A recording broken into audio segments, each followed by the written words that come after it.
Shabbat Shalom. Good morning. Sorry I'm late. Had a little technical things I had to fix here, but praise the Most High. Shabbat Shalom and welcome to the Bible study. Greetings to the 12 tribes scattered to the four corners of the earth through captivity and slavery, who are now awaiting the Hebrew Messiah for deliverance. Greetings to those who are not of the bloodline of the 12 tribes, whereas they be Gentiles, but are looking to be grafted into that olive tree that is the true nation of Israel. Greetings to you. Greetings also to those that are disillusioned with organized religion, but want righteousness to reign on planet Earth. Greetings to you. Double blessings on those that work in the healthcare field, that are out here trying to save lives of men and women and children, sometimes risking their own to do so. Greetings also to those that pick up garbage, nasty, disease-filled garbage, so that we can live in a clean environment. And those that make deliveries in all kinds of dangerous weather of food and goods and services for our convenience. Greetings also and double blessings to those that are trying to deliver little boys and little girls and even babies and teenagers from the hands of perverted sex trade operators. And double curses on those that support child pornography and exploitation of boys and girls and teenagers. And double blessings finally on those that are working for the homeless, people that are out here in the hundreds of thousands, men, women, and children, including veterans, working to try to get housing for them, working to try to get food and clothing and shelter for them.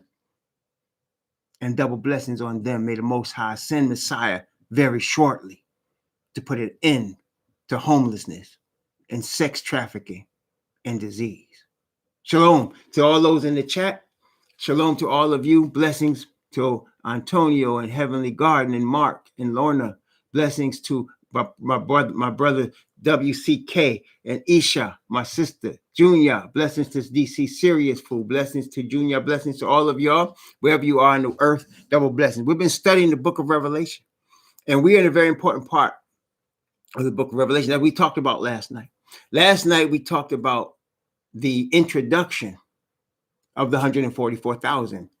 Today, we're going to talk about the development of the 144,000. You know, one time, I have to say I had a dream. I told you, the Most High does talk to us in dreams, but we misinterpret the dreams. You know what I'm saying? We misinterpret them. And I did. I'll give you an example of what happened, because I shared this dream with a Christian church family, and they got angry at me. They got angry at me when I shared this dream. I mean, they got seriously angry. Okay? You say, well, what did you say that made them so angry? You would think that I cursed them all or something, right? Let me tell you the dream. In the dream, and I'll tell you, it was August of 2001. August of 2001. I was living in East Hartford, Connecticut at the time. August 2001. The Most High had already shown me that we would be moving from East Hartford, Connecticut. Where? I didn't know. Okay? So I had a dream. And in this dream, I was in it was an old house. In fact, it was a big old house that looked like it was like one of them haunted houses. Big old house, needed a lot of work, right? And I'm walking through the house, and it's a big house. It had like 5 bedrooms. It had 3 full bathrooms, 5 bedrooms, 5 fireplaces. It was big. It was a big old house. Like if you ever see like the Monsters Mansion and the Monsters from back in the day, it was like that. And somebody is over my right shoulder. Listen now, this is somebody over my right shoulder, and he's talking to me. I don't see him, but he's talking to me. He's leading me through every room. Every room. I was in the kitchen. I went upstairs. I was in every bedroom. I looked out the windows, and as I was looking at it, this man that was behind me, listen, I'm telling you what happened now. People got mad at me because of this dream, but I'd be lying if I said it didn't happen. I'd be lying to y'all if I said it didn't happen. But this man was standing behind me, and he kept saying, and I kept saying stuff like, man, it's a big old house. And he kept saying, yeah, it's for 144,000. And in my mind, I'm thinking, I'm going to buy this house.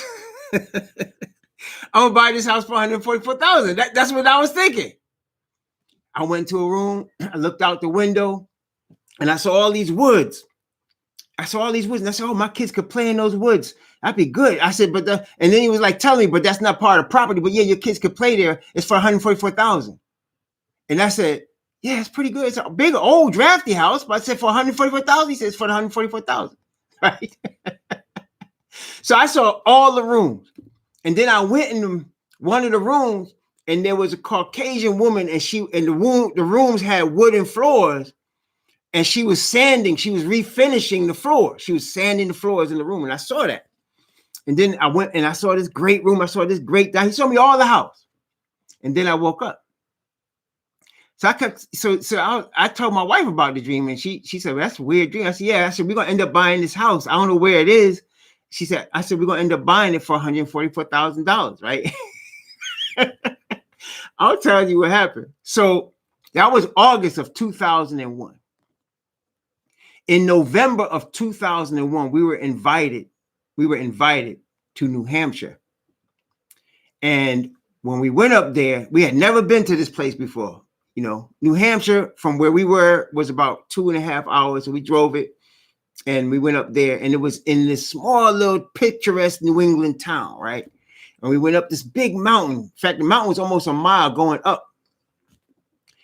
And from the time we got to the base of the mountain, I'm telling you, I had this feeling like I had been there already, right? I had a feeling, and I kept telling my wife, have we ever been here before? And she kept saying, no. I said, I'm telling you this, I feel like I have been here, right? So I get to the top of the mountain, and the people that invited us are waiting for us there, right? And everything looks familiar to me. And I don't know why, because I'm like, and I'm really racking my brain saying, when did I come here? Because I know I've been here. My wife said, we've never been here. So on the way up to the top, as we got close to the top of the mountain, there was this giant old house. It was an old, big yellow house. And I looked at that house and I said, Dad, that house looks familiar. My wife said, she said, Tom, we've never been here. I said, I don't know, man. This is too familiar. So we got there, right? The people met us there, and my kids was little at the time. In fact, it was my son's birthday. I remember it was the day after, it was the day after my son's birthday. He was born on November 1st. We were there November 2nd of that year, 2001.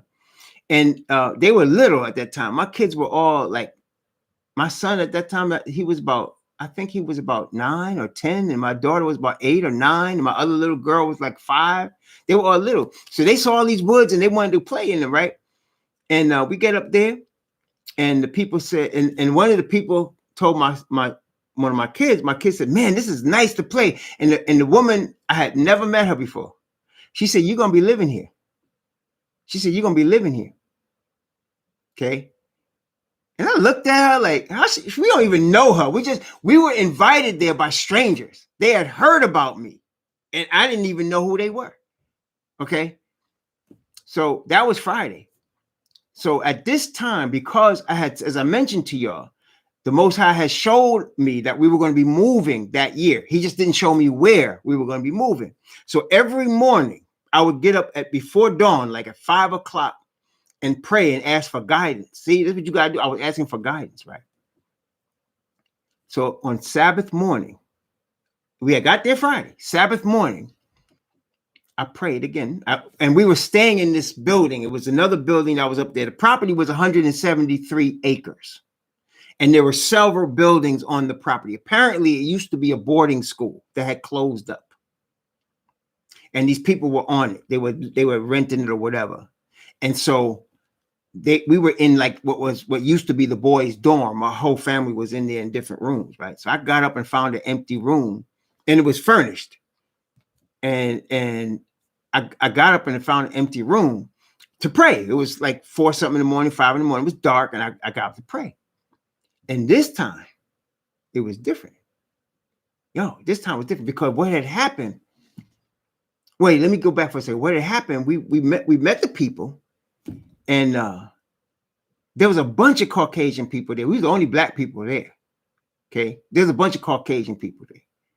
And one of them, apparently she was the manager of the whole 173 acres. And she said, we heard about you. She said, would you consider staying up here? She said, would you consider staying up here? And then I looked at her, you know, and my wife and we was like hesitant. It was because at the time I was self-employed and I was in investments and my clients were in Connecticut. And I told her, I said, I got a business to run. She said, listen, she said, you can still run your business. She said, all we want you to do is whatever ministry you want to do up here. She said, and I'm telling you what she said. She said, did you happen to see that big yellow house on your way up here? And I said, yeah, we saw. She said, we'll let you rent that house.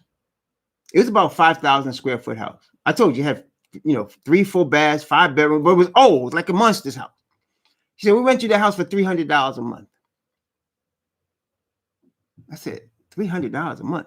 Well, I tried to play cool. So I said, listen, man, I said, we really looking to buy a house. We don't want to rent nobody's house. And then she said, we'll sell it to you. She said, but just, you know, you pay the $300 for as long as you feel like it. And then when you're ready, you can buy it. Of course, she lied at that part, but that doesn't matter. So my wife grabbed my arm. She said, wait, we ain't going to say nothing right now. We're going to think about it and pray about it. And I said, yeah, we're going to do that. So the next morning I got up to pray. And this was different. This particular morning, when I got up to pray, Spirit talked to me like I'm talking to you. And he said to me, how plain do you want me to make this for you? How plain do you want me to make this for you? And I said, let them give me that yellow house for the $300 a month. And, you know, I know, let this woman Connie come to me, tell me that. That same day she came back and she told me all that and showed me the house. And I'm walking through the house and it's still, I'm honest, the Most High is my witness. I didn't remember the dream, but I felt like I had been there. I'm walking all through the room. And one of the people that was up there, because they had this carpet all over it, I wanted to pull the carpet up because carpet is unhealthy, especially, you know, it was an old house, and it was an old carpet. I said, I want that carpet pulled up. And then one of the ones said, yeah, we'll pull it up, and said, we'll resand the floors for you. So when we moved in, I'm walking through the house and I walked to that room. And just like in the dream, the girl sanding the floor. And I said to my wife, we're going to buy this house for $144,000. My wife said, it's not the money. She said, it's for the $144,000. And I was like, oh, shoot. And that was it. And we lived there for 5 years. I shared this dream with people before and they got angry at me because they said, you claiming you the $144,000? I'm telling you what the dream said. I'm telling you what was shown to me. Okay. That house was shown 3 months before I got there. Every room. And it was exactly like it was in the dream. Everything, the woods and everything. And just like I said, the angel told me in the dream, it was on 173 acres, there's woods all around it, but that didn't go to the house. It didn't go to the house, but the kids could play all through the woods because what they did, the woods belonged to their people. And even though the house was on only like a 1/4 acre, but it was surrounded by the woods and we had access and use to the woods. And all through the woods, they had, because in New England, they do these, they put these plastic pipes to get the maple syrup. Because there was, you know, up there in northern New England and Canada into that maple syrup. And they had these buckets attached to all the trees so they could grab the maple syrup, you know.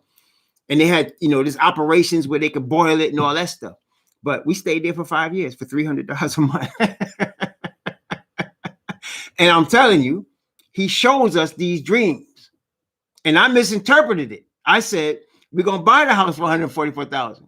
Actually, they evicted us. They ended up evicting us. And the Most High showed me that when he said, don't get too comfortable with these people. He said, in 5 years, you're going to leave. And it was 5 years to the day that we left. It was 5 years to the day that we ended up leaving. And that was pretty much the end of my association with the SDA church because they were all SDAs.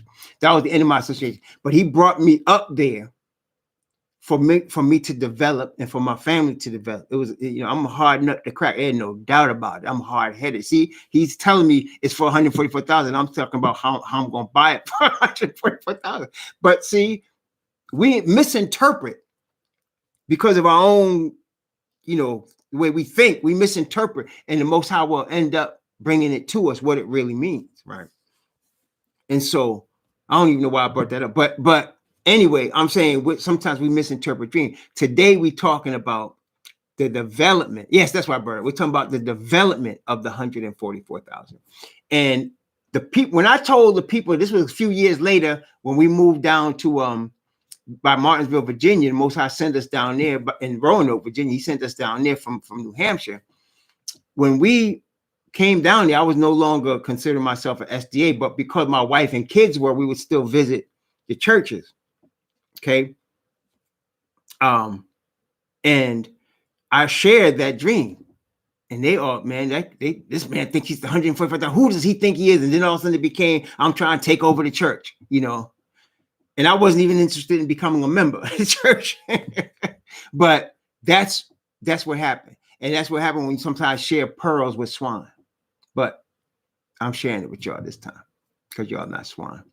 But anyway, that was the situation. So we have to be developed. Over that 5 years, we went through a lot up there with them people. Went through a lot over the 5 years. We did ministries. We did all kind of ministry. We did prison ministry for almost the whole 5 years. We were up there. We had evangelists come up there. We did health ministry. We did all kind of stuff, you know, up there for 5 years. But then, you know, what we found out, to make a long story short, is they were in financial trouble. And I was making pretty good money. And I did ministry. And so by me doing that, it saved the place. And once they were finished with us, they didn't want us there anymore. That's what it was. But it was all good because the Most High showed us beforehand that this was going to happen. Don't trust these people because they're not worth the trust. And we were up there for our development and our knowledge and our growth in the spirit of the word. Because somebody had asked me about sports. You know, y'all know I do a Knicks channel. Somebody said, well, isn't that idolatry? Yes, sports is idolatry. But I admit I have a weakness for pro basketball. I love basketball. And I had a weakness at that time. I used to watch the New York Giants, man. That was my squad, right? But I knew I shouldn't be watching it. And I was more convicted about that than I am about basketball now. But I told the Most High when I was in East Hartford, I said, I can't stop watching the Giants, man. I mean, I like watching the Giants. When I went up there, for the 5 years, we didn't have no TV. There was no cable. There was no TV. Okay. I had my internet, but the only thing I could get was the Knicks. That was it. I couldn't get anything else. And so I didn't watch no football. And then over that 5 years, when we left there, I had no more desire to watch football at all. I had no desire to watch it. And I still don't have a desire to watch. Now, basketball, I still have a desire to watch, but not football. You know, so is what it is. Is it still frozen? Is it frozen now? Y'all hear me? Testing 1, 2, 3. Testing 1, 2, 3. Could y'all hear me?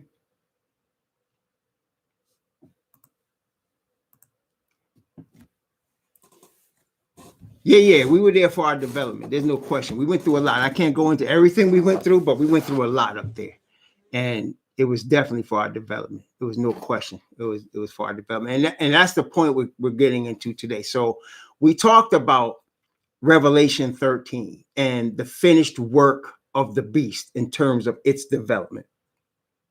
And I explained to y'all how Revelation 13 shows the finished product in the beginning. And then the rest of the chapter shows the process by which it was developed, including with the help and aid of the United States of America, right? And in Revelation 14, it shows you the Messiah on Mount Zion, which is in the kingdom, with the 144,000.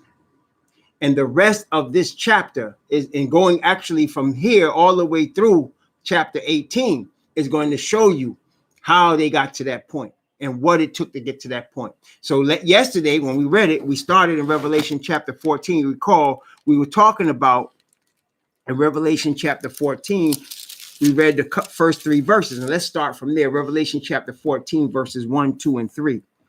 And I looked, and lo, a lamb stood on the Mount Zion, and with him 144,000, having his father's name written in their foreheads. And I heard a voice from heaven, as the voice of many waters, and as the voice of a great thunder. And I heard the voice of harpers harping with their harps. And they sung, as it were, a new song before the throne and before the 4 beasts and the elders. And no man could learn that song, but the 144,000 which were redeemed from the earth. So we talked about this yesterday. Anytime you see a song in the Bible, it's an experience that is being shared in song. It's an experience. So when you're talking about a song, you're dealing with something that's an experience. We talked about yesterday how Moses and the children of Israel sang a song when they got to the other side of the Red Sea, where Pharaoh's army tried to catch them and they were all drowned in the Red Sea. Okay, so that was a song of experience.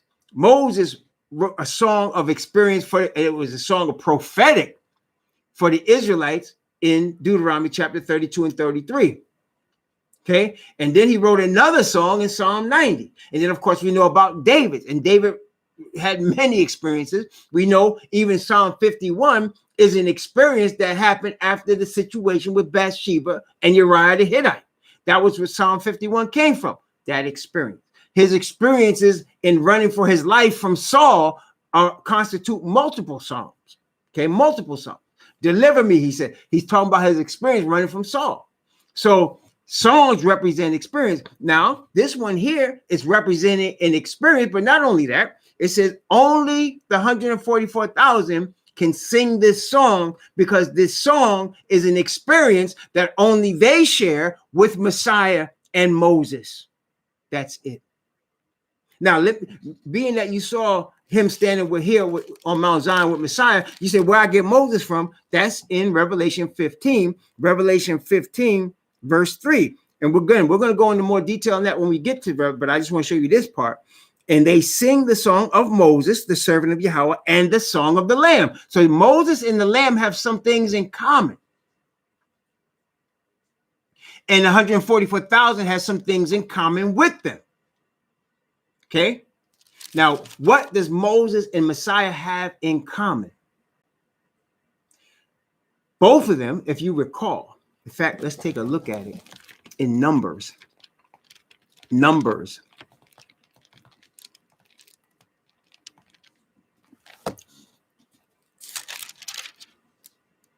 Chapter 12.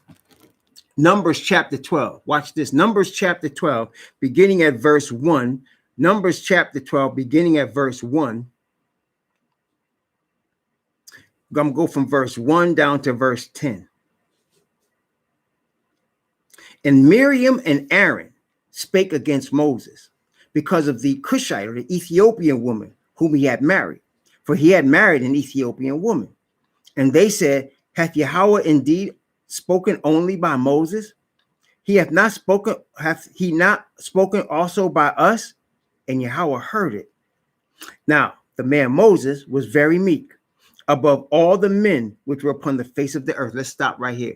Now, Christians, especially white Jesus Christians, they tell you Moses married a black woman, and that it was the problem because everybody was white and Moses married a black woman. That is a lie. The whole nation was brown. Okay, all of them.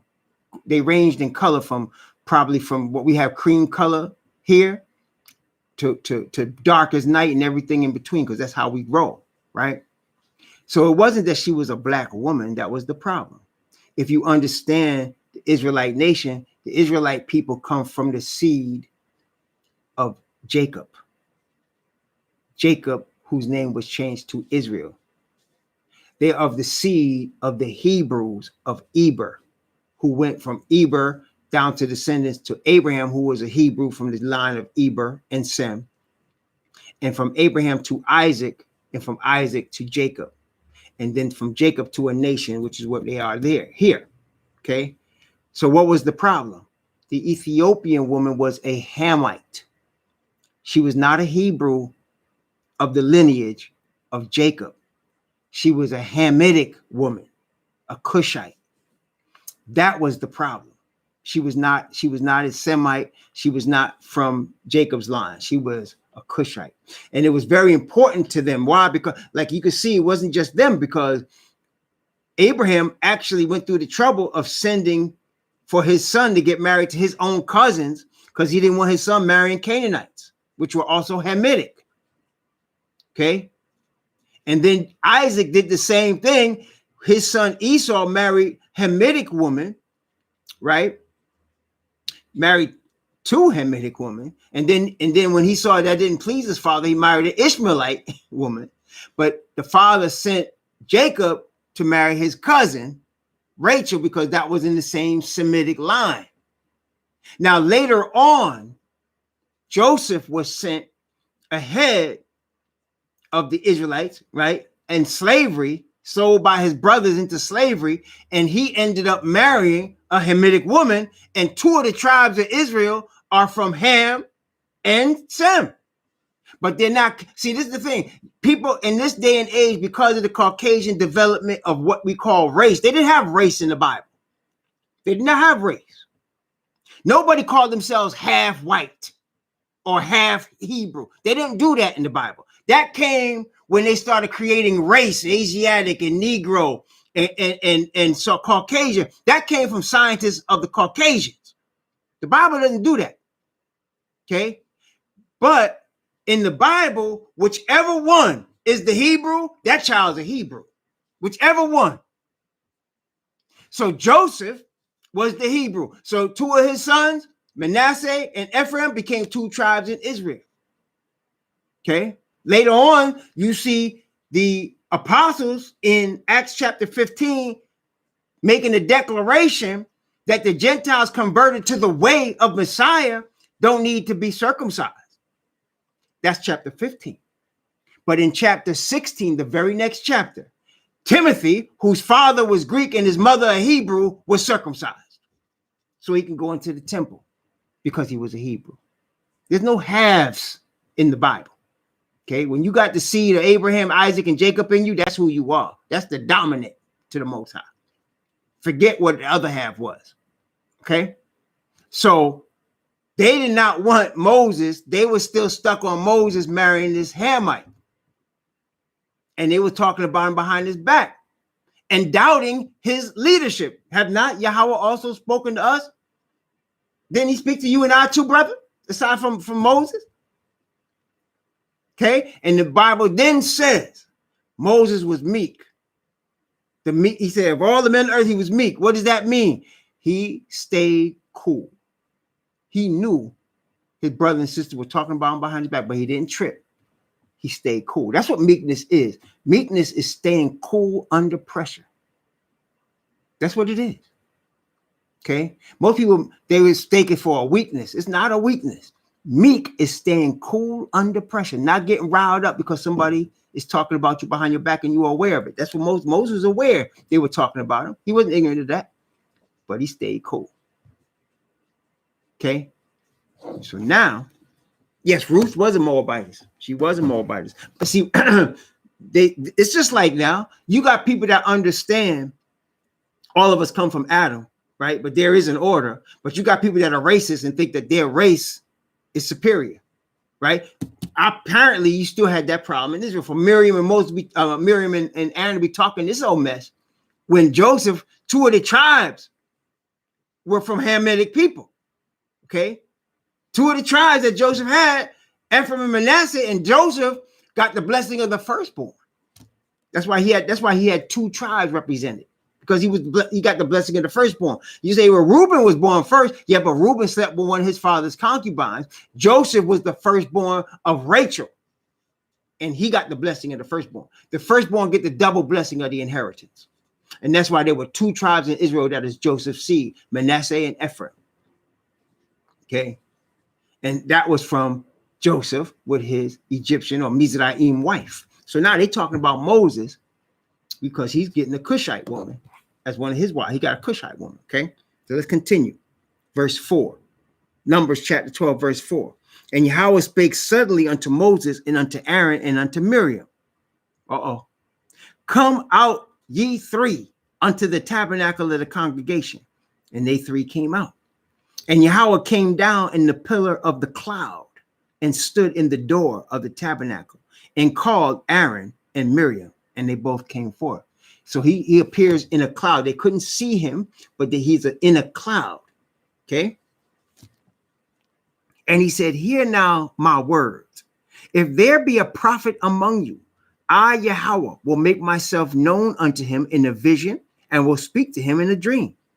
My servant Moses, listen now, my servant Moses is not so, who is faithful in all mine house. With him will I speak mouth to mouth, even apparently not in dark sentences, and the similitude of Yahweh shall he behold. Wherefore then were ye not afraid to speak against my servant Moses? And the anger of Yahweh was kindled against him, and he departed. And the cloud departed from off the tabernacle, and behold, Miriam became leprous, white as snow. And Moses and Aaron stood upon Miriam, looked upon Miriam, and behold, she was leprous. See, so he spoke to Moses on a regular basis, face to face, the Most High. Now, there was a cloud, the Bible says there was a thick cloud between them, but he spoke face to face, Most High on one side of the cloud, Moses on the other side of the cloud. Nobody else had that type of access. Messiah is the way, the truth, and the life. No man cometh unto the Father but by him. So you have Moses, who's not unlike any other prophet. He just said it. And you have Messiah, who's the son of the Most High. Of course, he doesn't have any intercessor. He can see his father's face. So what does this have to do with the 144,000?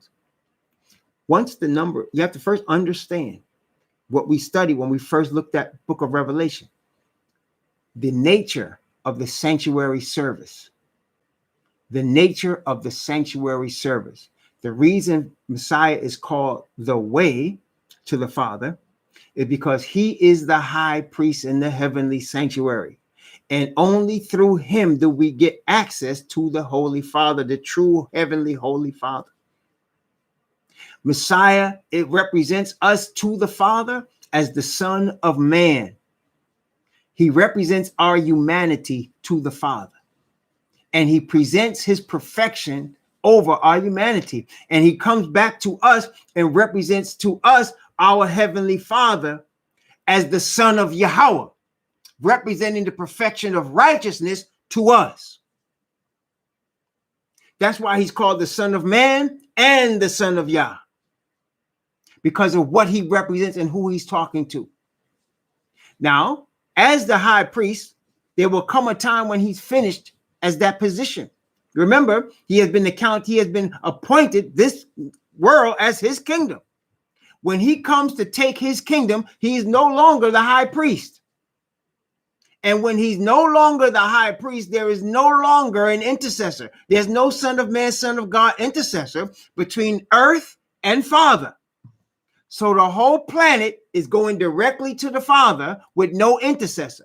Those that are not covered in perfection of righteousness will receive his wrath, which is why the last 7 plagues are only on those that are the wicked, those that are lost. They're not on the righteous. They're not on the sealed, because the sealed are his people. Remember what we read yesterday in Zechariah chapter 13. He said he will look and he will see, it is my people. And they will say, Yahweh is my Most High.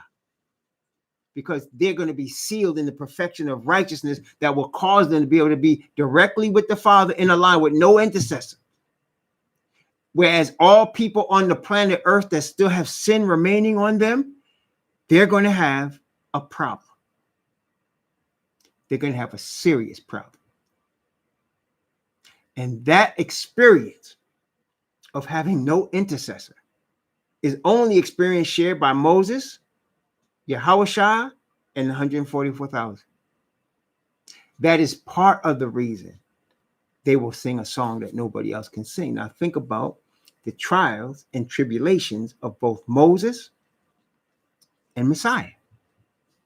Think about what caused Moses to not be able to enter into the promised land on the earth. What happened? What was the situation? Them brothers was driving him up the wall. Think about how Moses was standing before Pharaoh with the greatest army on the earth, and he's standing there by himself with his brother Aaron, telling them, let my people go. Thinking about how they were hemmed in by the mountains on 2 sides and the water on another side and nowhere to go, and the Egyptian army coming after them. And Moses crying out to the Most High. And the Most High says, stretch your rod. over this sea, and it's going to split. And he did. These are the type of trials we're going to be experiencing. We're going to be experiencing the trials of Job. You see how Job was tried, and at the end, he ended up with everything plus that he lost, but he lost his children, he lost his wife, he lost his friends they're supposed to be comforting him, were hurting him. But at the end, he got everything restored. We're going to go through a Job experience, and at the end, it's the kingdom. It's right here. It's standing on Mount Zion with the Lamb. The Most High is now preparing us, developing us for that experience. Developing us. We cannot develop ourselves. Listen carefully. We can only submit to Yah's development. We can't develop ourselves. We can't make ourselves righteous. We can't make ourselves obtain victory. We can only get it by surrendering to the Father and trusting that he finished the work. He that hath begun a good work in you, right, will perform it unto the day of the Messiah. Right? So we have to trust that. But our key is to never stop believing, never give up in trusting the Most High, never stop seeking spirit of righteousness. Never stop trusting his words. Okay? Just like Messiah. Continually, even he's hanging on the cross, he's quoting the scriptures. When he said, my God, Ali, he said, Allah, lama sakbaktani. When he said that, he's quoting Psalm 22. Even his last words, into thy hands I commit my spirit, Psalm 71. He was trusting the word all the way to his last breath. Brethren, that's what I'm trying to tell you.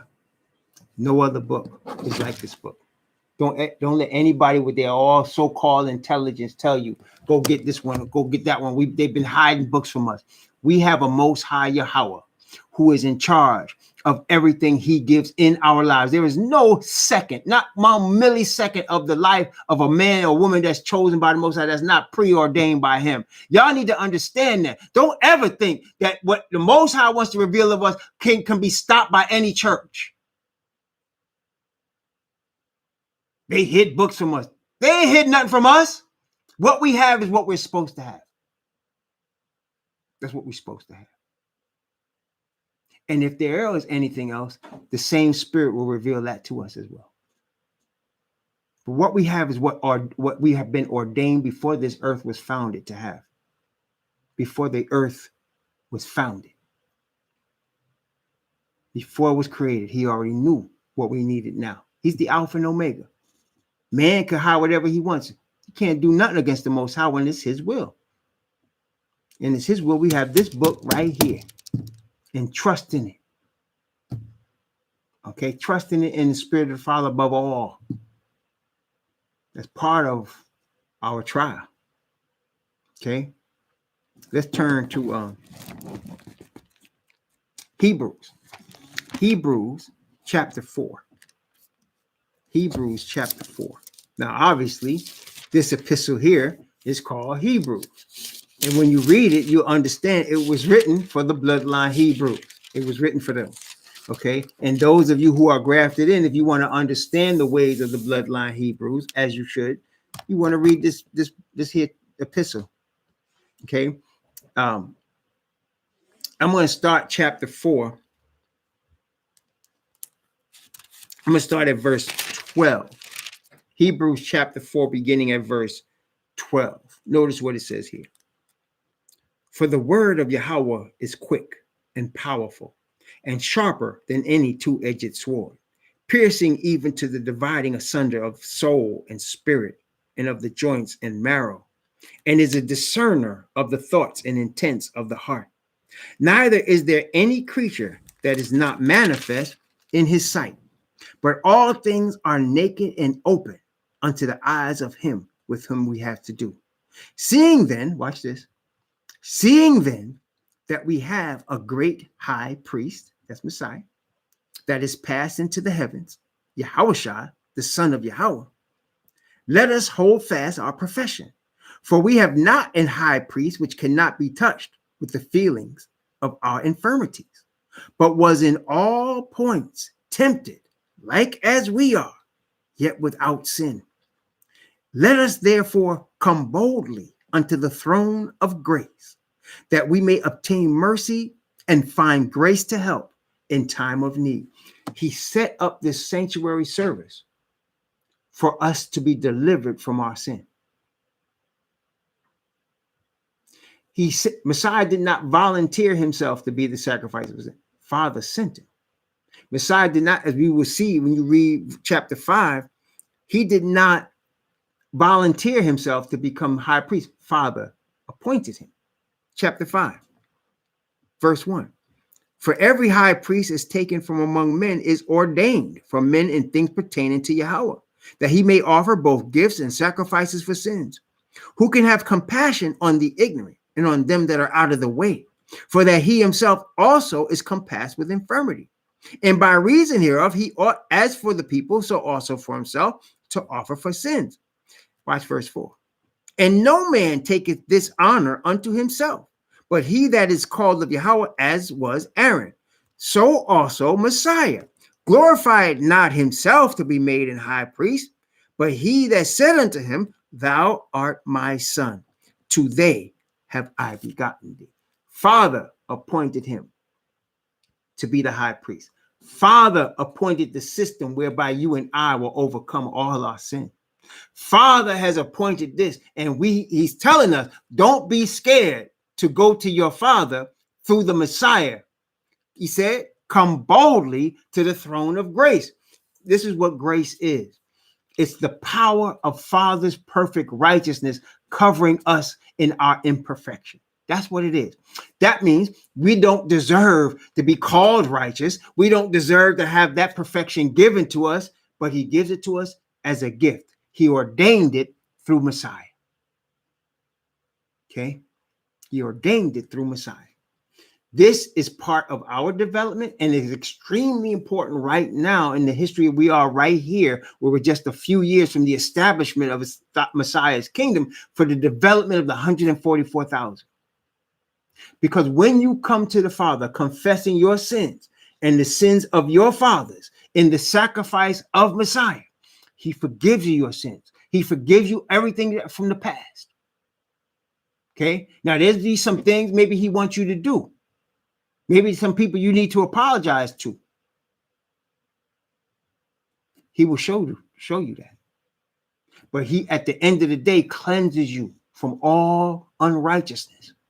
If we confess our sins, he is faithful and just to forgive us our sins, just, and to cleanse us from all unrighteousness, replacing darkness with light. That's grace.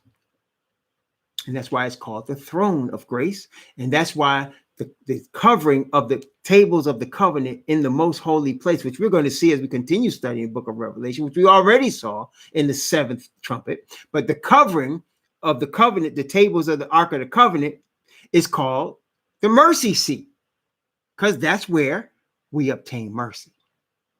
Come boldly to the throne of grace that you may obtain mercy and find grace to help in time of need. He will never put anything on us that we're not able to bear. But with the temptation, make a way of escape. Right? We have to trust the Father.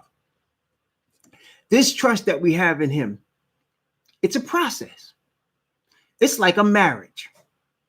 You know, in the Bible time, you had a grown man with a very young woman usually. And their families arranged the marriage for her to be provided for, because he should have been established. Okay. And her children, hopefully she was hoping for boys, because they would grow up and take care of her in her old age when her husband died. Okay. And so in this scenario, these two people didn't know each other very well, but they got to know each other over time. Both of them were under the bond of the covenant of Yahweh. Therefore, they were surrendered to him And over time, they got to know each other in the spirit and the flesh. Just so you and I live in a world that's run and developed and founded on lies. Everything lies. Every situation, every institution, every business, every corporation, every church, every religion, every politician lies. All of it. Because of that, we're not used to the truth. We're not used to it. Father is the ultimate truth. Messiah is called the way, the truth, and the life. And he said, no man comes unto the Father but by him. Why? Because Father is the origin of all things that are true. We are not ready for that. It takes us time. And he knows that. That's why he's developing, he's working with us. He's giving us his spirit. He continually covering us with righteousness. He's accepting us. Because he knows we're seeking to be developed into the image of his son. And that's what he's doing. That's what he's doing every day. That's what every trial you and I go through, every affliction we have, that's what it's all about, brethren. It's all part of that. When we get to the kingdom, when the kingdom is established and the new Jerusalem's on this planet and everything's made new, the Bible says we won't even remember how bad this was. It's going to, for the glory of the place that we will be in. But we have to be prepared to receive that. Okay, we have to be prepared to receive that. So here we're talking about the development of the 144,000. So we see that they are able to sing a song which no man can sing but them and Moses and Messiah. Okay, they have harps, whereas all the other folks that's on the Sea of Glass singing, they got palm branches in their hands and they're singing another song, which we're going to see that song. Well, we saw it actually in Revelation chapter 7, and we will see it again in Revelation chapter 19. But in the interim, these brethren here, they got an experience that nobody else has. Okay. Now let's continue. Revelation chapter 14. I'm going to start at verse 1 again. I just want to do that for context, but we're going to read this time from verse 1 down to verse 5. Very important. We're talking about the development of the 144,000. Revelation chapter 14 from verse 1 to verse 5. And I looked, and lo, a lamb stood on the Mount Zion, and with him 144,000, having his father's name written in their foreheads. And I heard a voice from heaven as the voice of many waters, and as the voice of a great thunder. And I heard the voice of harpers harping with their harps. And they sung as it were a new song before the throne and before the four beasts and the elders. And no man could learn that song but the 144,000 which were redeemed from the earth. Watch this, verse 4. These are they which were not defiled with women, for they are virgins. These are they which follow the Lamb whithersoever he goeth. These were redeemed from among men, being the firstfruits unto Yahweh and to the Lamb. And in their mouth was found no guile, for they are without fault before the throne of Yahweh. Now, many people read this, including myself. When I first read this, I was 15 years old. And I said, man, does this mean I can never get married? Because being 15, you start thinking about girls a lot, right? And I'm like, man, I'm not gonna get married, I'm not gonna have a girl. I didn't understand it. And many people look at it like this today. The 144,000 not gonna get married because you're looking at it in the carnal mind. You're looking at it in the carnal mind. You're not looking at it in the spirit, number one, and you're not looking at it comparing it to the rest of the scriptures, number two. The Most High never had any person that he demanded don't get married. Now, Paul said for the kingdom, he did not get married. And Messiah said some for the kingdom become eunuchs. Some are born eunuchs. Some become eunuchs for the kingdom. Remember he said that? He said, but he who can receive it, let him receive it. It's not natural for that to happen. He said to Adam, I'm going to make you a help meet for you. It's not good for you to be alone. For most of us, it's not natural for us to be alone. But why does it say these are virgins, not defiled? Does a woman marrying a man defile him? Did not the Most High grant marriage? And if he granted marriage, did he grant man to be defiled because of the marriage? Is Messiah defiled because of his wife? The church, the nation, is that defiling him? So no, it's not that. It's not that. It's who they are marrying. They're not defiled with women, which means they're not defiled by the great whore. Right? The whore commits fornication. You understand? The whore, the Bible says, with whom the kings of the earth have committed fornication, and the inhabitants of earth have been made drunk with the wine of her fornication. Paul said, when a man comes together with a whore, they become one flesh. That's what he's talking about. There's no coming together with a defiled woman. Does it mean they never did it? No, because all of us have been deceived. The Bible says that the devil deceiveth the whole world. So when we're coming into marvelous light, the Bible says we're coming out of darkness into marvelous light. So it's not like you've never spiritually fornicated or physically fornicated. So what does it mean? Notice again, it says they follow the Lamb. They were redeemed. We just talked about having ourselves be covered with the perfect righteousness of the Father. We just talked about that, right? Let's take a look again at Bible examples of what we're talking about. We talked about it. It's in several places, but let's talk about first Zechariah, one of my favorite areas, Zechariah chapter 3. Zechariah chapter 3. Notice what it says in Zechariah chapter. We're talking about being covered from defilement. We're talking about being covered from filth. Zechariah chapter 3, beginning at verse 1. And he showed me Joshua the high priest standing before the angel of Yahweh, and Asatan standing at his right hand to resist him. And Yahweh said unto Asatan, Yahweh rebuke thee, O Asatan. Even Yahweh that hath chosen Jerusalem rebuke thee. Is not this a brand plucked out of the fire? Now, watch this now. Now Joshua was clothed with filthy garments and stood before the angel. So here's Joshua. He's filthy. And he's standing before the angel of Yahweh. And Asatan is there to resist him. You can't help this man. Look how filthy he is. He put that dirt in there working with me. And the Most High said, rebuke to you, Asatan. This is a brand plucked out of the fire. What happens next? Verse 4. And he answered and spake unto those that stood before him, saying, watch, take away the filthy garments from him. And unto him he said, behold, watch now, I have caused thine iniquity to pass from thee. I will clothe thee with a change of raiment. I have caused thine iniquity to pass from thee. That's what it means when it says they're virgins. They were redeemed. It has been caused for their iniquity to pass from them. We just read also while we're in Zechariah, we're going to go to Isaiah in a minute, but in Zechariah 13, if you recall, notice what it says, Zechariah, we read this last night. Zechariah chapter 13, verse 1. In that day, there shall be a fountain open to the house of David. Are not the 144,000 coming from that area, the house of David, Abraham, Isaac, and Jacob? To the inhabitants of Jerusalem, there's a fountain open for sin and uncleanness. I will cause your iniquity to pass from you and clothe you with a change of raiment. That's what it means to the 144,000, to be redeemed. They are virgins. I'll give you another example. While we're going to Isaiah. Okay, we're going to Isaiah.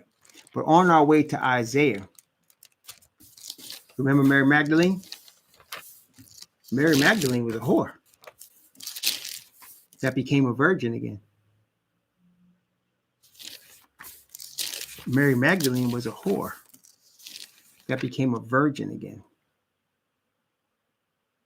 She became pure again. Didn't she? See? That's what we're talking about. You say, well, doesn't that happen to everybody? No. And you know why? Because Christianity doesn't teach you that. You just raise your hand and receive Jesus and you're saved forever. That's not.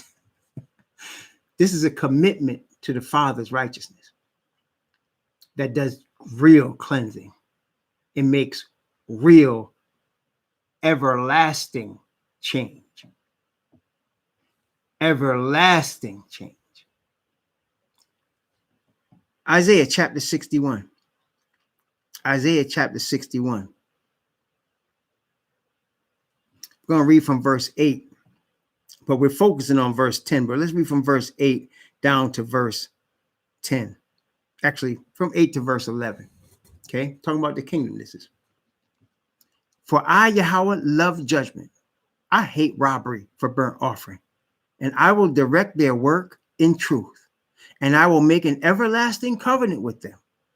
And their seed shall be known among the Gentiles, and their offspring among the people. All that see them shall acknowledge them, that they are the seed which Yahweh hath blessed. I will greatly rejoice in Yahweh. My soul shall be joyful in my Most High. Watch this part now. For he hath clothed me with garments of salvation, and hath covered me with the robe of righteousness. As a bridegroom decketh himself with ornaments, and as a bride adorneth herself with jewels. For as the earth bringeth forth her bud, and as the garden causeth the things that are sown in it to spring forth, so the Most High Yahweh will cause righteousness and praise to spring forth before all nations. The robe of righteousness. The new clothes, the new garments, is the perfect righteousness of the Father. The 144,000 will be wearing them. That's why they're declared to be virgins, not defiled with women.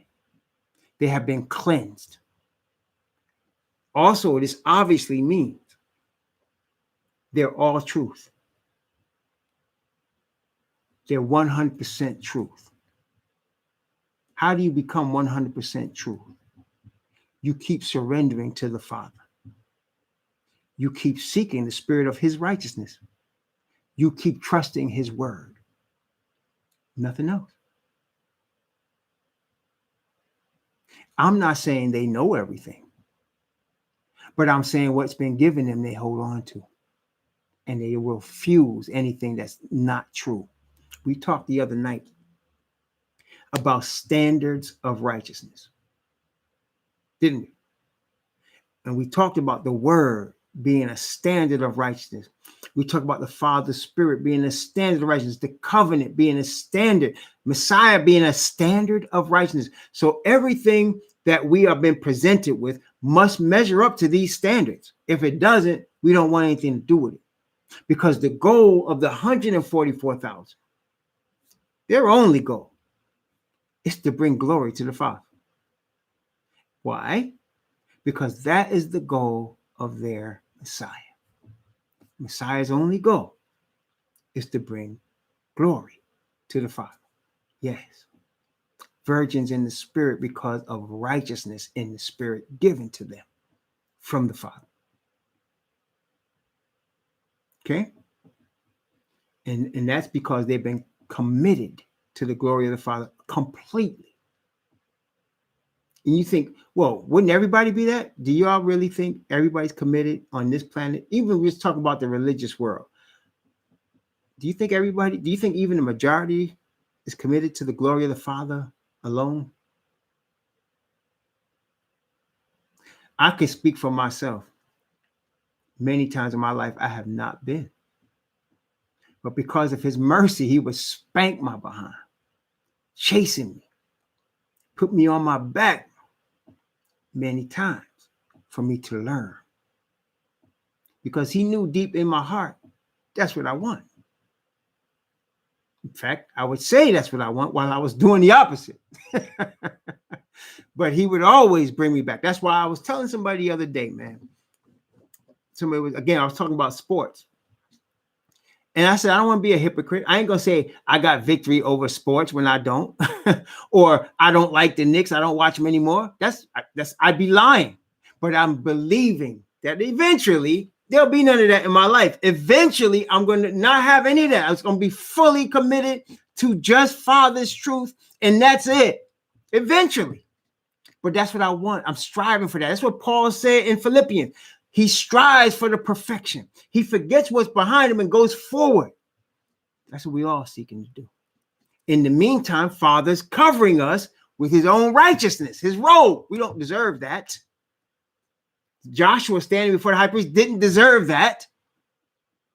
But he came asking for it. You understand? And that's the 144,000. Revelation chapter 14.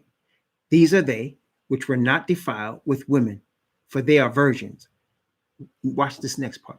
These are they which follow the Lamb whithersoever he goeth. You notice when we first started reading about them, they're on Mount Zion with the Lamb, right? But that's not the only time they follow. Right now, the people that are going to belong to the Most High are looking for where is the Lamb. Why? For many reasons, but the two chief reasons is that you cannot get to the Father except you get to the Lamb. He is the way, the truth, the life. No man cometh unto the Father except by him. So you want to give glory to the Father, you better find out where his son is. You better find him. He's not in Florida. He's not in China. He's not in Africa. He's not hiding nowhere. No, he's the high priest. Find him.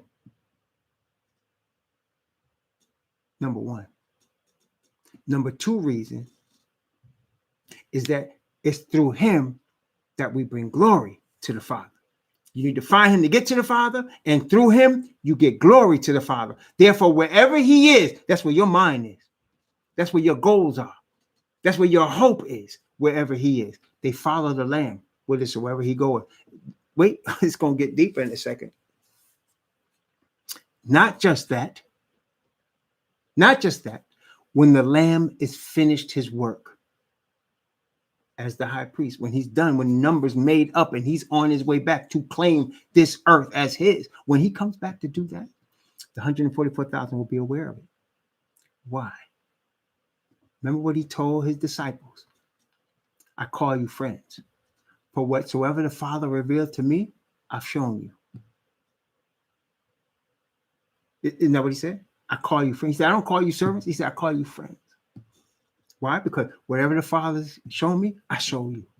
So when he steps out and he changes from that linen robe of a priest and he puts on the crown and the robes of a king, the Spirit will show us. That is why when it gets ready, right before he returns, we will know he's on his way. We will know. Why will we know? Because his Spirit will reveal it. Not just to one of us, to all of us. We'll know. Listen carefully. We will not be together. The 144,000 are going to be spread throughout the earth. The north, the south, the east, and the west. Why? Because we've been spread through captivity. And we're going to stay there until Messiah. When Messiah returns, he will bring us all together. That's why I say we're going to be caught up together in the air to meet the Messiah. He's going to bring us all. That's the first time we're all going to be together. But before that, all corners of the earth, some of us going to be in Asia, some of us going to be in different parts of the continent of Africa, in Australia, some of us going to be in Europe, some of us going to be in the United States, in North America, Central America, South America. But all of us will know. No internet will tell us. The Father's Spirit will tell us. All of us will know. We'll know when our deliverance draws nigh. It won't be a surprise to us. See, it's a surprise to the world, just like the flood. Noah was not surprised by the flood, was he? He was the one preaching about the flood. And when it was time to get in the ark, he knew it was time. Now, the rest of the folks, that flood caught them off guard, didn't it? Caught them way off guard. By the time they realized what was happening, it was too late. But Noah was already in the ark. Because why? He was listening to the Father. Time to get in the ark. You and your family, go. And Noah didn't even close the door to the ark. It wasn't him. The Bible said an angel closed the door. Most High closed the door. And for 7 days, they waited. Everybody was laughing outside, I can imagine, until they realized it was too late. Same thing now. The 144,000 will be shown. Just like we already know the Messiah is going to return in the fall. He's going to return during the Feast of Tabernacles, the 7th month, the 15th day of the month. What year? We don't know. We don't know yet. But he's going to show us. When Father shows him, he's going to show us. And we'll know. Right now is preparation. And that's why I don't think I'm speaking out of turn when I say, y'all in the chat, if I say to y'all, do y'all feel like it's coming close? Do y'all feel like, we don't have that much time left? You're feeling that? Because if you're feeling that, then that's already showing us. That feeling is not coming because we just imagining it. We can all know. We know it's coming. We feel it.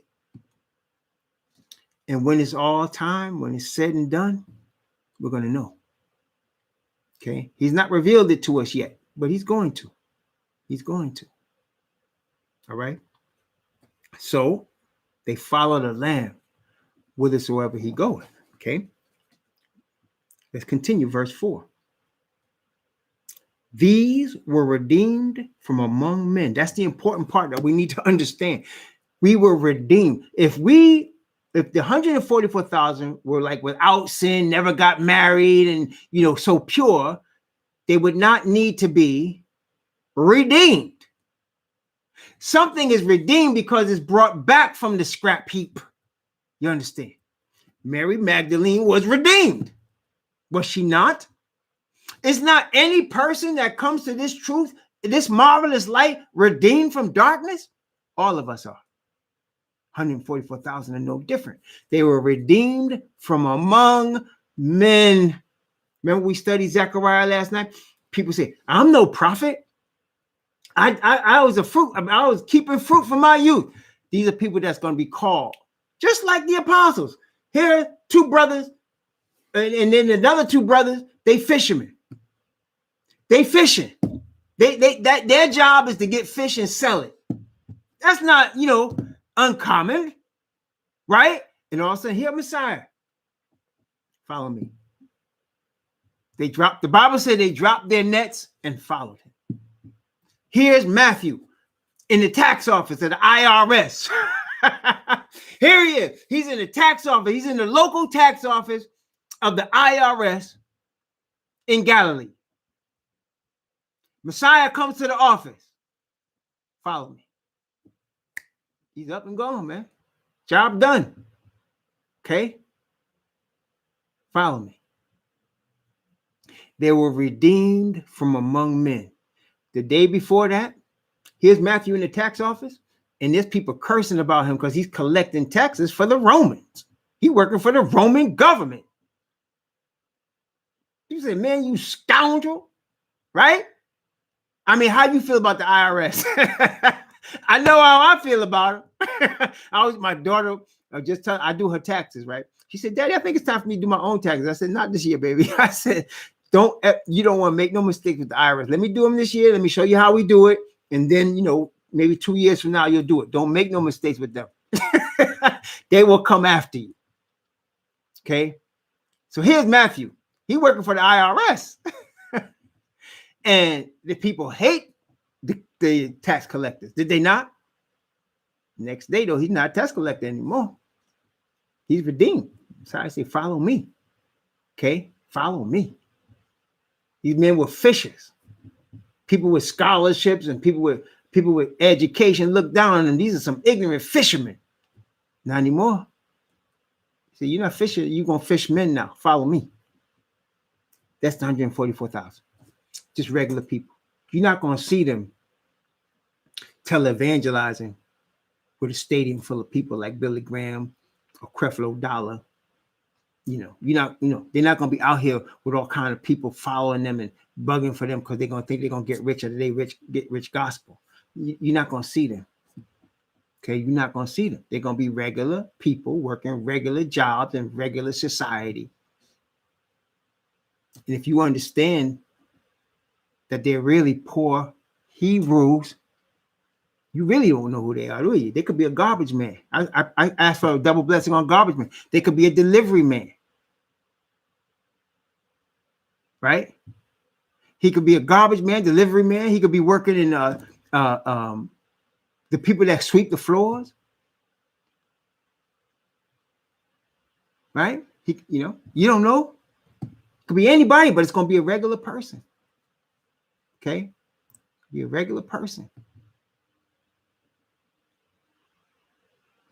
Okay, so redeemed from among men. Then it says,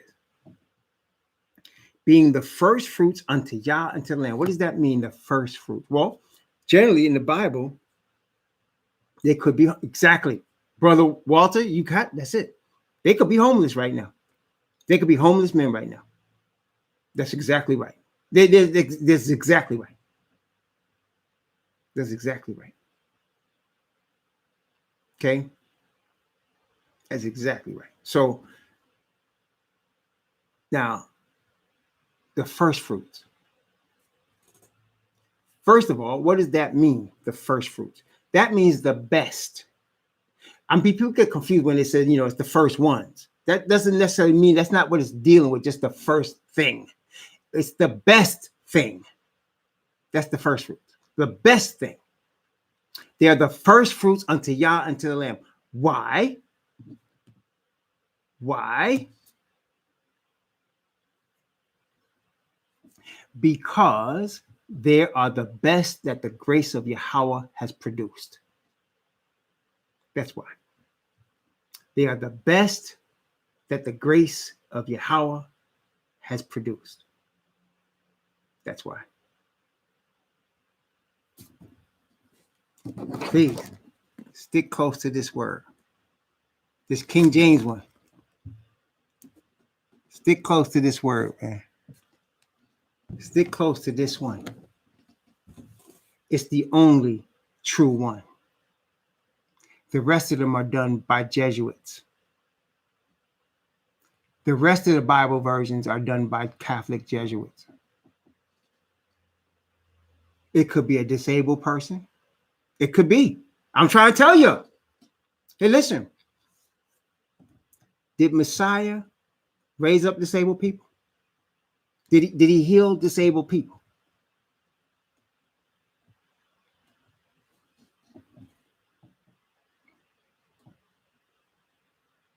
Okay? That's what I'm saying. It's going to be, I tell you what, redeemed from among men. That's exactly what it means. Redeemed from among men. Okay? Follow this here. Follow this here in the spirit. It's a standard, man. People are being deceived all the time and pushing the deceptions on others. Okay? These are men. All the tribes of the children of Israel. Men are the only ones that's counted in the Bible. Just men. Okay?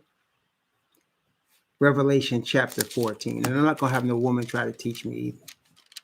Go humble yourself, sister, because you don't teach a man. And if you come in here trying to do that, you're already wrong. Revelation chapter 14, verse 5. Watch this. And in their mouth was found no guile, for they are without fault before the throne of Yahweh. Okay, this is important now. In their mouth was found no guile. The word guile is deceit. All right, now we talked a lot about following truth versus spreading lies. Like there's a sister in my room right here trying to spread lies. The people that bring lies are the ones that talk the loudest and the most. And beware anytime a woman tries to teach you and you're a man. Beware, brethren. Okay, beware. That's how we got in this mess. And I'm not trying to down, sisters are supposed to be to help me. I'm not trying to down the sisters. But I'm trying to tell you, that's how we got in this mess. The goddess syndrome. Okay. Now, lie is guile. In their mouth was found no guile. Notice again, for they are without fault before the throne of Yah. Now, again, this is after all we've studied at this point, okay? Understand something. We talked about how we overcome all our sin through the Messiah and the Father in the setup of the high priest, right? We talked about how we obtain perfect righteousness. Okay? We talked about how when Father sent back Messiah to claim his kingdom, okay, when he sent Messiah to claim his kingdom, there's going to be no priest interceding, okay, between the earth and the heaven. There'll be no priest interceding. All right. So with that in mind, when it says they are without fault before the throne, that means they're without, listen, they're without fault directly before the throne. Wait a minute.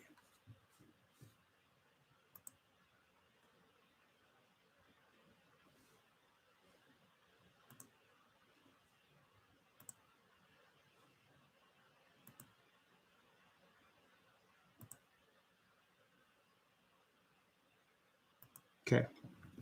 They are without fault directly before the throne.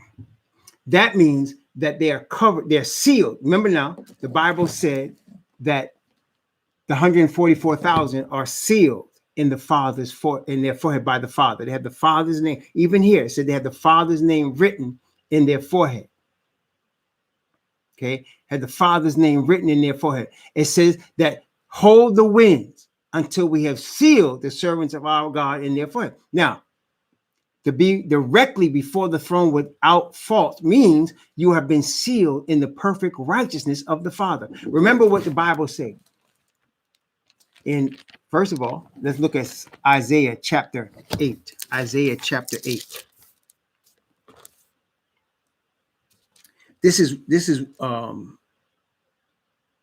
a sign of the Messiah in Isaiah chapter 8. Notice what it says in Isaiah chapter 8, beginning at verse 13 and reading down to verse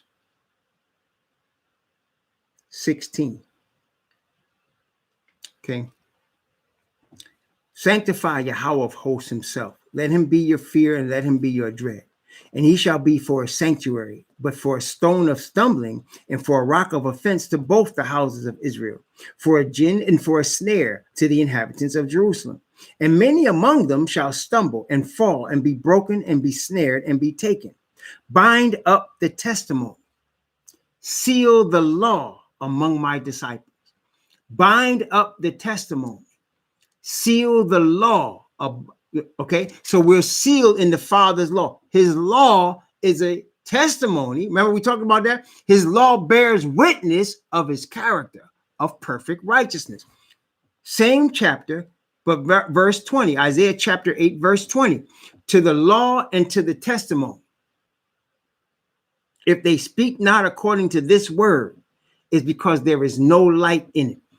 To the law and to the testimony. So we're sealed in the Father's Spirit, right? We're sealed and his law is sealed in us.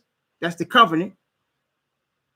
And anything that's against his word, to the law and to the testimony, if they speak not according to this word, that's why I say to y'all, man, this is it right here. It's because there's no light in it. Read the thing, read it through, cover to cover, read it through. It take you a year, but read it through cover to cover. Read it through. Okay, cover to cover. The Most High will bless you. He will bless you with his spirit. He will bless you with his knowledge. Read it through. Okay, not only that. So we're talking about the Father's character. We're talking about a spirit of perfect righteousness, right? Ephesians chapter 4. Ephesians chapter 4.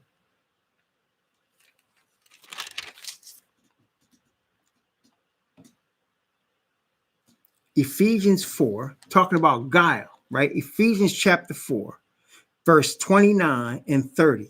Ephesians 4, 29 and 30.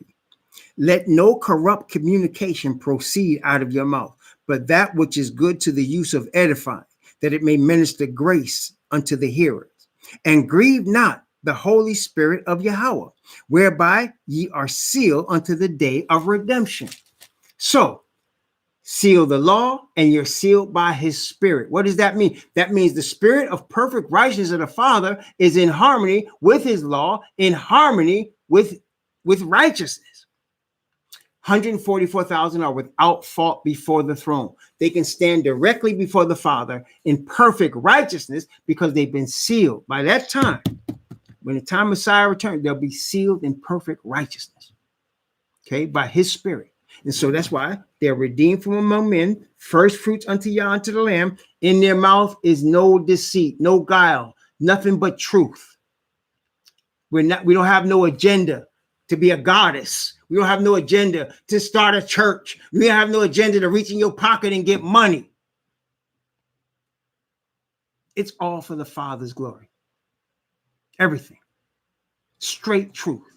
And a lot of times, as we talk about often, in a world of lies, truth is hated. In a world of lies that's built on lies, with institutions, foundations on lies, anybody that speaks about truth is hated and attacked. That's just par for the course, man. In fact, speaking truth is a revolutionary act. Talking about overthrow is a revolutionary act, speaking truth. Okay, so in their mouth is found no guile. They are without fault before the throne, which means by virtue of that, they are enemies of Asatan and enemies of the entire planet, except for the remnant. Enemies of the entire planet, except for the remnant. Okay, so now we see the development. It's development of character of perfect righteousness by the Father's Spirit. It's development through faith in Messiah to get to the Father. It's development by seeking and understanding that everything we're doing is for the glory of the Father. It's allowing the Father through Messiah to put us through Job type experiences that we might grow through the affliction, in preparation for what comes next. Now we're going to stop here, and I'm going to come back here at like 1:10. Come back here, and we'll continue with chapter 14, which is now the angel's messages, the messages that's given to the earth from the 144,000. So now we talked about the finished work, them standing on Mount Zion with the Father, with Messiah. We talked about their experience, that they're playing with a song and singing that only they know. It could only sing it because of their experience. We talked about, right, the development of righteousness. Ended up saying, out of their mouth comes no guile. They are without fault before the throne. And now, what we're going to see is the message that they bear. Now, again, I want to say this one thing more before we stop here. Every work that the Father gives his people to do, he first prepares us for the work. Joseph had a work to do. He was a slave first. He was a servant first before he became prime minister of Egypt. Okay. Moses had a work to do. He was 40 years in the wilderness tending sheep for his father-in-law before he was sent back to lead his nation. There's always a preparation. Messiah told the disciples after they had been with him for 3.5 years, he said to them, "Tarry at Jerusalem till you be endowed with power from on high. For ye shall receive power after the Holy Ghost is come upon you," he said, "and then ye shall be witnesses to me, both in Jerusalem and in Judea and in Samaria and to the uttermost parts of the earth." So there's always a preparation that's necessary and will happen before we are sent. So what we just saw is the development and preparation in just these 5 verses. Next, you're going to see the message that they will be bearing as a result of that preparation. And this is, the most important message the earth has heard. Okay, so we're going to talk about that after the break. So we're going to stop here. It's 12:40 Eastern time. And we're going to come back. I'm going to say 1:15 to be real about it. 1:15 we'll come back. It's about 35 minutes from now. We're going to come back and we're going to continue in Revelation chapter 14. And now we're going into the message of the 144,000. May the Most High bless you and keep you. and cause his face to shine upon you and be gracious unto you, and lift up his countenance upon you and give you peace. Shalom.